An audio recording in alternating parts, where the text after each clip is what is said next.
Right, so we move on to our favourite timeshare, favourite holiday destination, Christoph. A little trip over to Bullshit Island. Yes, mate. Absolutely love it. And it's, what is it? Corriere dello Sport today, isn't it?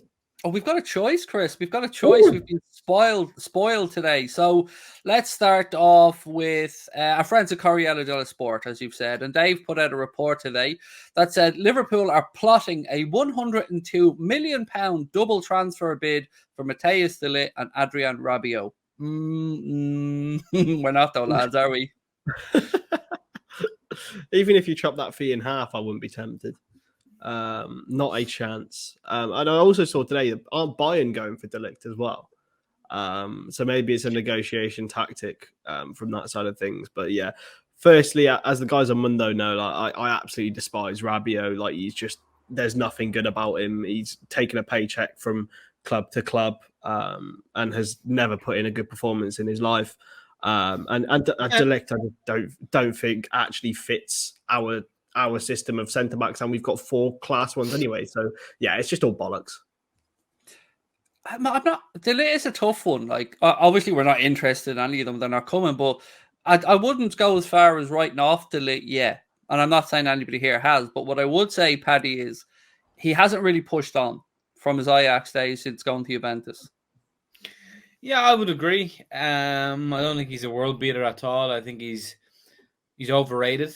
And I would be not interested in the slightest in him at all. And that's kind of where I am. It's irrelevant of price. I just wouldn't want him at Liverpool. I just think me and Paddy probably have a quicker turning circle than Matthijs de Ligt. And I don't know about you, Chris, but I just think if he was to come to the Premier League, he just bangs of Chelsea.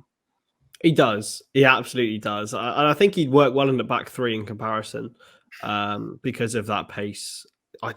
It wouldn't suit us whatsoever. He's sort of like a deluxe Nat Phillips with some ball playing ability. That's what we can call him. That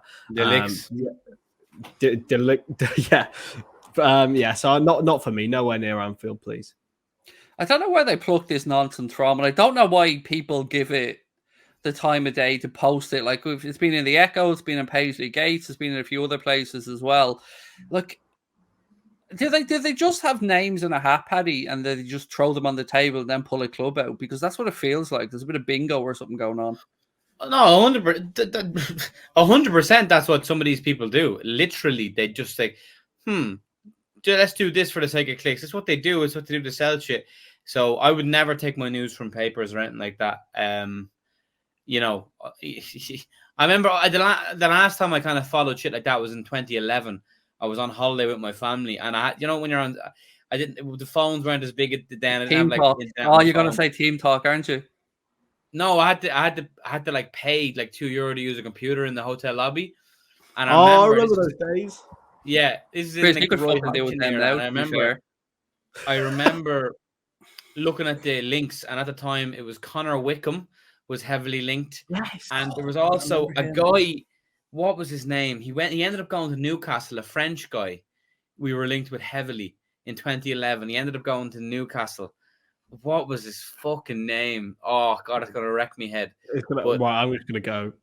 No, because I remember then, I remember I used to be all mad for all these links, but it was pure bollocks. Like, I remember back in the day, even before that as well. And what you used to get in Spain and stuff as well was the newspapers one day behind. They were released in the UK and stuff, but I remember you used to have teletext bullshit links with the Team Talk phone number. So they put up these like dodgy titles, and then you ring up at like £19 a minute or some bullshit like this to find out basically some spoof on the other end of the phone, just doing what we said, pulling names out. And just I've just found your man's name. I found your man's name. It was Sylvain Marveau. Right. Oh yeah, yeah. But I think we got away lightly there. Then fair enough. You don't remember that? No, I remember Connor Wickham very well. Actually, I remember Connor Wickham. Wasn't he at Ipswich or something at one point? Yeah, he was like the hot prospect, wasn't he? FM11. Yeah, like if you look incredible. I remember. Like here's a link from when it happened. Liverpool likely to sign Sylvain Marveau. Like, what the fuck? He flopped like fuck. I remember I was buzzing. I was just a kid. Those little memories are cool. That it's 23. Thank you for subscribing with Amazon Prime, mate. And if I've missed anybody else's, and Jason Carney, I think I said thank you to you as well. And while we're here, while we're on Bullshit Island, gentlemen, don't go anywhere. Make yourself comfortable because we've got a little bit more to cover here. We can finally say with absolute certainty now that Marco Asensio to Liverpool is absolute rubbish, pony, shite of the highest order. Neil Jones, I believe, made an appearance on Redmen's channel, something like that, and said that his source at the club has said that there's nothing to it. Total nonsense. Kind of backs up what I said when I reached out to my friendly Spanish journalist a couple of weeks ago as well. And it's kind of what we're all kind of a bit meh, Paddy, weren't we, about the links with Asensio? Like it wasn't exciting really. No, it's not. No, exactly. It's one of those meh. If he comes for a modest fee and he does well, you're happy, but you're not going to get out of bed for it. So yeah, pure bollocks. For you, Chris, I mean, we knew it was nonsense, but it's always nice to have these things, I suppose, confirmed by others. It is, yeah, it is, and it's just sort of reaffirmation of the truth. Like, I think a blind and deaf man could have told you that Marco Asensio wouldn't come to Liverpool. It's just the most non-Liverpool signing you could imagine. Really, a player on the downward spiral, someone who's never been consistent enough. So yeah, it's good to hear it confirmed, but I don't think we would have needed that. It kind of got me thinking a little bit, though, gent. So in this stream alone so far, we've spoken about Corriere dello Sport and some of the Italian publications bigging up players to Premier League clubs. We always speak about the likes of Sport, Fichajes, or some of the Spanish side who link players to Premier League clubs or make a big play to pretend like they battle the Premier League club to lose them. But English clubs don't really do that, or the English media don't really do that too much, do they? Linking... Well, United do a bit because we had the nonsense about Rashford to Barcelona and Maguire to fucking Barcelona, which I still to this day don't know who was smoking what at what point and why they took too much of it. But it's got to be. I want more shithousery from the English side, lads. I don't think there's enough, particularly club to club. I think every so often a club should go and stick in £100 million bid for Harry Kane or try and disrupt them. I mean, United were masters at that years ago. I want more of it. I want more shithousing, just destabilising players for no reason. It would be fun. It would be fun. The Spanish media, as you said, are masters of it, and some of them are in league with the clubs. I'm pretty sure AS are in league with Real Madrid, and Marca with Barcelona. Marca. I'm not too sure, but yeah, they usually have club regional based papers, so maybe we need more of that to sort of stoke up the shithousery. Perhaps. Now, I know you're packing up your spades and your suntan lotion and all, but don't go anywhere just yet. We still have a little bit more on Bullshit Island to go through. This one a little bit closer to home, though, Paddy. The Mirror have reported that Liverpool were beaten to the signing of Raheem Sterling. The article goes on to say, Liverpool have reportedly missed out on the signing of one of their former players. On Wednesday, it was reported that Manchester City star Raheem Sterling was on the verge of joining Chelsea. According to the Mirror, the ex-Liverpool winger has agreed personal terms ahead of making a £45 million move to Stamford Bridge in 45 plus 10, but we'll leave that there. And the report goes on to say that the Reds were actually interested in bringing Sterling back to Anfield.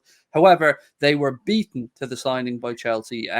How would you like to say bullshit, Paddy? Or, I'll let you get creative with it. The smelliest, lumpiest, sweet corn-filled pile of bullshit you've ever heard in your life. Liverpool Football Club are not in for Raheem fucking Sterling because our problem is players who can't finish. So signing the proverbial shit finisher would not be good. Imagine that shit cunt. Overrated pace and system merchant. He's fucking shite, and that's the end of it. He's a fucking shit cunt. I mean, relax now. Don't hold back here, Paddy. Say what you feel. You're in a safe place. Nah, he's a snake as well. He can't finish his dinner. It's embarrassing. The fact that he got a pay increase, Chris, apparently, from leaving City to go to Chelsea, just makes me further believe there is no way we were involved in this. There's no way we rocked up to Manchester City and go, any chance we could have a Raheem back, lads? Well, and that's removing any of the sort of baggage that comes with Raheem Sterling when he left us. And there goes my pixels again. So yeah, it's just it's unbelievable how we mentioned the bullshit. This is just random. I think if you use it in perspective though, you remove all the context from it. As an actual footballer, as a backup, it would have been all right. I wouldn't have minded it, but you've got all the baggage. You've got the fact that he's not the greatest finisher in the world.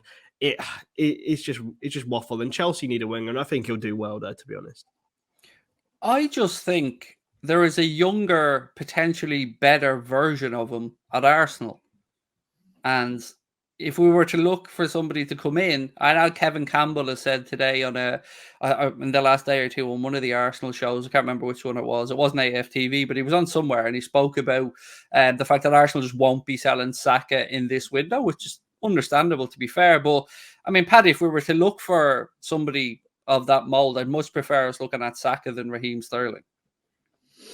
Yeah, absolutely. I suppose Chris is right. If you take away who it is, in the history as a player with his stats, as a backup, you'd probably be buzzing with it. But it's really a no-go. But yeah, Saka would be fantastic. He's an Arsenal boy. I reckon he's going to give it another season. If they don't get Champions League again, he might have to look further afield for the sake of his career. But unfortunately, I believe Mr. Bukayo is destined for a stint at the Etihad. Oh, I could see that happening, to be fair. What about you, Chris? I wish he was destined for Anfield, but yeah, you can just see him in a Man City shirt, can't you? You really, really can. It's just gutting, really. It's one of those ones that you can just visualize. It's almost like Haaland, where you just knew as soon as the links came about that it would happen. And to be honest, I'm pretty resigned to it happening anyway. Unless Liverpool went all out for him next summer, which I highly doubt because of Bellingham, then I don't think it's going to happen. Oh, have we been linked with Bellingham? Jeez, I'm sorry, Chris. I'm a little bit behind the times here. Have we been linked with a move for Juve? You should have said. Yeah, I mean, have you heard of him, young lad from Dortmund? It's overhyped nonsense, mate. I don't, he's not worth 100 million quid of anybody's money. I don't know why. I quite frankly don't know why we're even being linked. There's no way our owners would spend that much money. What do you, Paddy? I mean, where does this nonsense come from? Bellingham to Liverpool? Overrated. Very overrated. He's too young. He's no experience in the game. He's just not worth the money at all. I hope we don't go near him. You realize, right? You boys are going to get clipped, and people will actually think you're going to say that. Oh, 100%. All the 9 months worth of hard work I've done to try and prove that I have this story undone in seconds there.